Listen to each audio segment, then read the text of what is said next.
एक बार फ्रांसिया साम्राज्य के एक छोटे से गांव में जोनस नाम का एक लड़का था।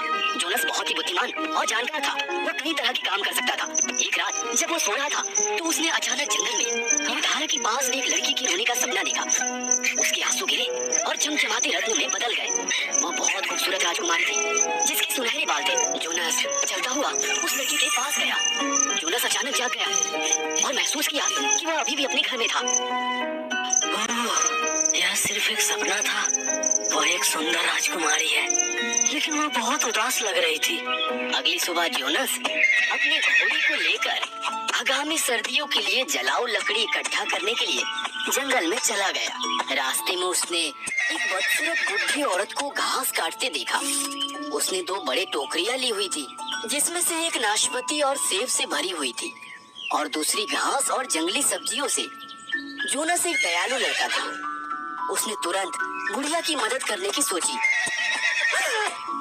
महोदया, आप इन सभी चीजों को अपने कैसे उठा सकते हैं? ओह, मुझे तो इन्हें हर दिन ले जाना है। मेरा परिवार गरीब है। हम जंगल में रहते हैं जहाँ कोई साधन नहीं है। अफसोस की बात है। मुझे आप अपना एक हाथ दीजिए। जोनस ने उसे घोड़े पर चढ़ने में मदद की। उसने उसकी फलों की टोकरियां घोड़े पर लटकाई और उस दिशा में चल पड़ा जो रास्ते वह महिला दिखा रही थी। उसने चलने के साथ खुशी से वृद्ध महिला से बातें की, जिससे सफर बहुत छोटी हो गई। जल्दी वे बुढ़िया के घर पहुँचे। उस समय थोड़े भूरे बालों वाली एक बदसूरत मध्यम आयु वर्ग की महिला घर में हंस चरा रही थी। महिला ने उसे देखा और जल्दी से उनकी ओर आ गई। ओह माँ, आप थक गई हैं? मैं ठीक हूँ। इस भले युवा सज्जन ने मेरी बहुत मदद की, इसलिए मैं बिल्कुल भी थकी नहीं हूँ और मुझे बहुत खुशी महसूस हो रही है। हाय महोदया, आप इनकी बेटी हैं? उसे महोदया मत कहो। मेरी बेटी जवान और सुंदर है। वो तुमसे छोटी है। जोनस ये सोचकर हंस पड़ा कि बुढ़िया मजाक कर रही है। फिर उसने अचानक अपने सपने वाली लड़की के बारे में सोचा। उसने बुढ़िया से पूछा, केवल आप और आपकी बेटी इस जंगल में रहते हैं? क्या आपने एक खूबसूरत लड़की को देखा है जिसके गोरी रंग और सुनहरे बाल हैं? मैंने कभी ऐसी लड़की को नहीं देखा है जो मेरी बेटी से ज्यादा खूबसूरत हो। बेटी, अंदर जाओ। अगर तुम इस सुंदर जवान आदमी के साथ यहाँ खड़ी रही तो ये तुम्हारी सुंदरता के प्यार में पड़ सकता है। बदसूरत औरत शर्माते हुए मुस्कुराई और वह जल्दी से अंदर चली गई। जोनस बुढ़िया की मजाक से बहुत हैरान था। यह देखते हुए वह मुस्कुराई और अपनी जेब से एक छोटा सा बक्सा निकालकर जोनस को दे दिया। तुम एक अच्छे लड़के हो। हम गरीब हैं। तुम्हें देने के लिए हमारे पास कोई खजाना नहीं है। बस मैं तुमको ये डब्बा दे सकती हूँ। बस इस डब्बे को अपने साथ रख लो और इसे राजा और रानी के लिए फ्रांसिया साम्राज्य में ले जाओ। तुमको बहुत कीमती उपहार मिलेगा। जोनस ने बुढ़ी औरत को धन्यवाद दिया और वह डब्बा लेकर चला गया। जोनस ने उनके निर्देशों का पालन किया और डब्बे को फ्रांसिया महल में लाया। उसने पहरेदारों से राजा को सूचित करने के लिए कहा कि राजा और रानी को देने के लिए उसके पास एक बहुत कीमती उपहार है। राजा ने उसे महल में प्रवेश करने की अनुमति दी और जोनस ने उन्हें वो डब्बा दिया। जैसे ही उन्होंने डब्बा खोला, उसमें बहुत सारे रत्न आंसू थे। राजा और रानी बहुत सारे रत्न आंसू देखकर आश्चर्यचकित हो गए, जो राजकुमारी बीट्रिक्स के आंसू की तरह दिख रहे थे। वे बहुत भावुक हो गए। भगवान की कृपा है, ये निश्चित ही बीट्रिक्स के आंसू हैं। अंत में हमें बीट्रिक्स के बारे में कुछ खबर मिली। नौजवान, कृपया आसन ग्रहण कीजिए और हमें सच्चाई बताइए। आपको ये रत्न कहाँ से मिले?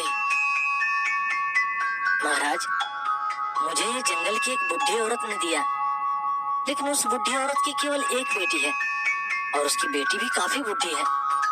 मुझे यकीन है कि वो राजकुमारी बीट्रिक्स नहीं है। राजा और उसकी पत्नी को बहुत धक्का लगा।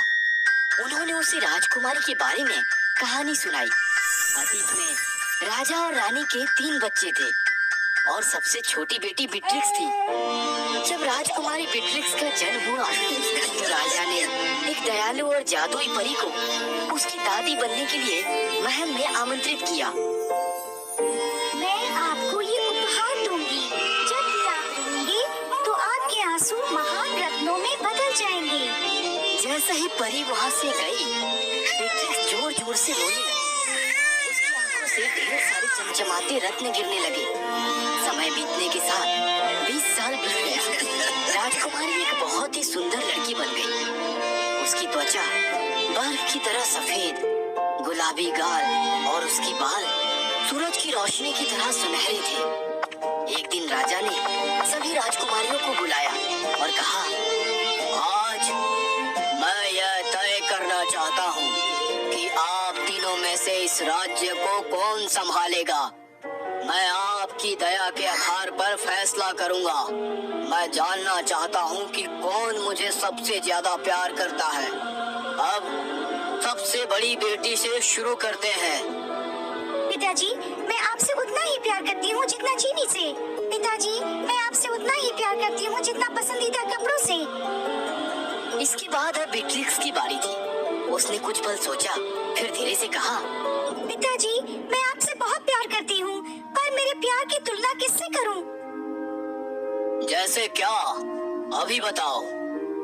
पिताजी, जैसे कि सबसे अच्छा पकवान नमक के बिना बेस्वाद होता है, मैं नमक के जितना ही आपसे प्यार करती हूँ। क्या कहा? नमक? नमक के उन छोटे दानों से आप मेरी तुलना कैसे कर सकते हैं? अगर आपको नमक बहुत पसंद है तो मैं आपको बहुत सारे नमक के अलावा कुछ नहीं दूंगा। राजा क्रोधित हो गया। उसने बिट्रिक्स को नमक से भरी टोकरी दी और उसे धक्के मारकर महल से बाहर निकाल दिया। नहीं, पिताजी, कृपया कृपया मुझे माफ कर दीजिए। मेरा ये मतलब नहीं था। महाराज, बीट्रिक्स का मतलब ये नहीं था। कृपया उसे क्षमा कर दें। अगर आपने उसकी मदद करने की कोशिश की तो मैं आपको भी निकाल दूंगा। अब राजा रानी और उनकी बेटी को अनदेखा करते हुए गुस्से से वहाँ से चला गया। रानी और राजकुमारी बिट्रिक्स की दलीलों के बावजूद भी राजा ने अभी भी राजकुमारी बिट्रिक्स को महल से बाहर निकालने का फैसला किया। राजकुमारी नमक से भरी टोकरी लेकर महल से जाने लगी। रास्ते में उसकी आंखों से आंसू रत्न गिरने लगे। केवल रानी ने अपनी बेटी के गिरते हुए आंसू को यादों के तौर पर समेट कर रख लिया। जब भी रानी उन रत्नों को देखती, वह अपनी बेटी के लिए बहुत दुखी महसूस करती। उस दिन के बाद से रानी ने कभी अच्छी तरह नहीं खाया और उसने मुझसे एक बार भी बातें नहीं की। वह सिर्फ रत्न पकड़कर रोती रही। मुझे वास्तव में इसका पछतावा हुआ। इसलिए उसके बाद मैंने राजकुमारी को ढूंढने के लिए पहरेदार को भेजा, लेकिन वे उसे ढूंढ ना सके। अब आज आप उन रत्नों को हमारे यहाँ ले आए। जैसे ही मैंने रत्नों को देखा, मुझे तुरंत पता चल गया कि ये निश्चित मेरी बेटी के आंसू हैं। क्या आप कृपया हमें बता सकते हैं कि आपने उन रत्नों को कहाँ पाया? महारानी, मुझे जंगल में रहने वाली एक बुढ़ी औरत से वो रत्न मिले, लेकिन उस बुढ़ी औरत की केवल एक ही बुढ़ी बेटी है और राजकुमारी बिट्रिक्स की तरह कोई नहीं है। लेकिन इसमें कोई शक नहीं कि ये मेरी बेटी के आंसू हैं। तो क्या अब आप कृपया हमें वहाँ ले जा सकते हैं? जी महाराज, निश्चिंत थे। जोनस राजा और रानी को बुढ़िया के घर ले जाने लगा, लेकिन रास्ता घुमावदार और बहुत सारे पेड़ों से भरा हुआ था, जिस कारण जोनस रास्ता भटक गया। जब जोनस लगभग हताश हो गया, तभी अचानक उसने हंस की आवाजें सुनी जो उसके नजदीक से आ रही थी। कृपया आप लोग थोड़ी देर यहाँ आराम करें और मेरा इंतजार करें, मैं अभी आता हूँ। हंस की आवाजों का पीछा करते हुए जोनस धीरे धीरे आगे बढ़ने लगा। वह एक झाड़ी के पीछे छिप गया और अचानक उसने देखा कि बुढ़ी औरत की बदसूरत बेटी जंगल में हंस को चरा रही है। बहुत अच्छी बात है, मुझे अंत में बुढ़ी औरत की बेटी मिल गई। मैं उसके कदमों के निशान पर चलूंगा और बुढ़िया के घर पहुंच जाऊंगा। जोनस ने एक धारे के साथ उसका पीछा किया, जहां वो हर दिन कुछ हंस को चराती थी। बुढ़िया की बेटी ने ध्यान से चारों ओर देखा। जब उसने आसपास किसी को नहीं देखा तो उसने अपना दुपट्टा उतार लिया। हाँ? दुपट्टे के नीचे सुनहरे बालों वाली एक खूबसूरत लड़की थी जो पूरे जंगल में चमक रही थी। उसकी सुंदरता को देखकर जोनस बहुत चौंक गया। इतनी सुंदर लड़की को देखकर वो मोहित हो गया।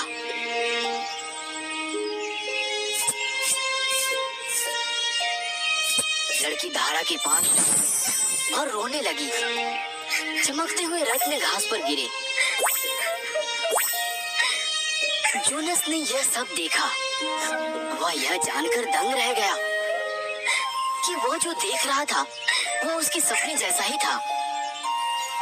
रत्न से रोने वाली लड़की, हाँ, यह राजकुमारी बीट्रिक्स है, जिसे रानी और राजा को तलाश है।